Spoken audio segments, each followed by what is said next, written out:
So just wanted to ask, y'all played Missouri State last year in the NCAA tournament. Just kind of, what was your impression of Coach Mox's team, and kind of what does she bring to the ACC?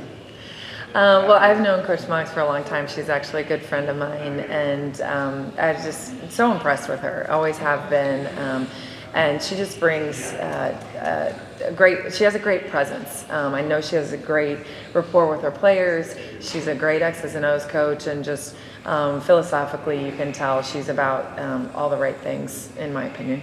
And so excited to have her in the ACC. I know she's up for the job at Virginia, and yeah, we got some competition, so I'm looking forward to that, and hopefully we'll have some different outcomes than we did against Missouri State. But no, I'm super excited for her. What are trademarks of her teams, you think? What do you think Virginia fans will see when her teams take the floor? Yeah, I think gritty, physical. She definitely has, and I don't know what she'll do offensively at Virginia, but they were really tough, mentally strong, gritty basketball teams, and that know how to win. And she brings a winner's mentality, and just a kind of a sense of calm of like, we got this, we're going to do this, that confidence that I've always admired in her, and I know she'll bring that to Virginia. You got any plans for your first victory? For my first victory, to breathe a sigh of relief, like, woo, yeah, okay, got one under my belt now. No, I just, winning is what's expected, and hopefully we'll just be ready to move on to that next one. Okay, got that one done. What's next? Let's go get the second one. What's been the biggest adjustment for you into the top seed? Just obviously kind of, you got to set the tone every day and really sticking true to what you're about. And at every little decision that you make as a head coach, just, what's most important? There's no one telling me what that is. So I got to tell myself, like, we're sticking to this, we're doing this. So that's how strange is it not having Sue? She's been such a fixture for so long in the ACC. Yeah, it's definitely an adjustment. Not, like I said, just not being able to turn and what's she going to say about this? She's got the final word. There's no one to really turn to. So, but I'm just so thankful for all the years that I had with her to hear how she handled so many situations and see her and watch her. And I'm here today because of her. So we still keep in touch and talk, and she's still in Tallahassee. So she's not too far away. I can still turn to her and ask for advice. Yeah. Well, how much do you think the time you spent where you had to lead the program helped you in that regard for this moment? Immensely. I mean, I'm so thankful for that opportunity. It was COVID year, so it was different, but it really gave me an opportunity to handle what this job is. It's like, it's something different every day. And COVID was that, like, on steroids of like, are we going to play today? Are we going to practice today?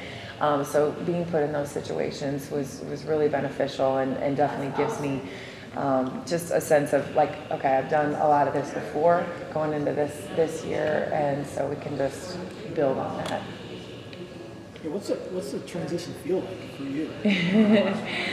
It's been great. My biggest priority is just making sure that we're maintaining that legacy that's been built, not just winning, but the philosophy of the program, being about the players first, being about people, taking care of them first and foremost, and allowing winning to come from that is my main priority. It's easy to get caught up in, especially in this day and age with, just how things are changing. It's easy to get caught up in different things, but sticking true to that has helped the transition, and knowing, where I came from, what I've come from, and moving forward has been really important day to day. How do you stick to the transition and also build your own voice? Yeah, I know. I think it just helped. I'm different than Coach Sue, just in our styles and our communication style. We are different just as people. I emulate a lot of things about her, and philosophically, what she's built at Florida State. But our voices are different. Our interactions with players are different. So it kind of happens naturally.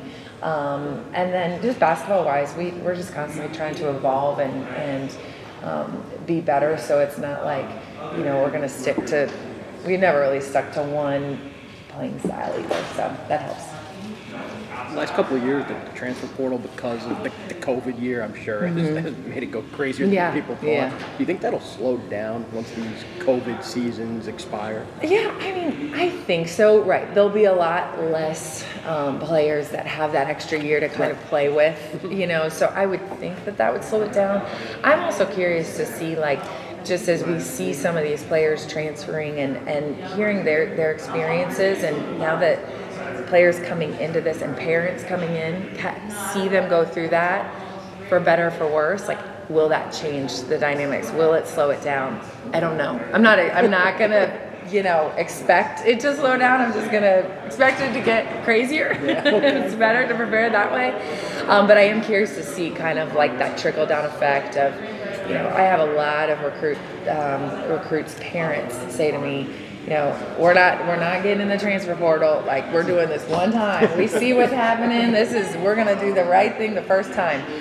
Easier said than done, I think, in a lot of ways. But I do hear that a lot, so I'm wondering how much they're paying attention and how that will change the dynamics of the transfer portal going forward. Working in a league like this, with so competitive, you know, now you have to prepare for Morgan and Taylor Solzman, another. How difficult is that? Where it's just there's other, you know, they transfer within the league. How difficult is that? It adds an interesting dynamic. It really does. You know, it just depends on you got to choose a perspective. You know, you can take the negative approach of you know, wow, you know, I don't like that, it's hard, you know, but also take the approach of this is how it is these days, and and I'm excited to see how these players have fit into these new programs and how they do, and how it changes the dynamic of teams. And so they're great players, you know, so great to have them still in the league and competing. But it's just interesting. It just adds another, you know, great dynamic to the storylines of what we do. Well, let's do one more question. I got to steal you for Okay. concept. Go ahead. I was just gonna say, is it difficult when you lose two players but they stay within conference? You're gonna have to compete against them. I mean, you sound like you've got a pretty good approach on it, but I mean, it's not gonna be easy to see them on the other side. Yeah, I think it's the new normal, and so initially you're kind of like, oh, okay, well, you know, we'll see them in a different jersey next year, but it's what was for the best for them, and that's what we always want. If that's the best for that player, do what's best for you. So, yeah, cool. Okay.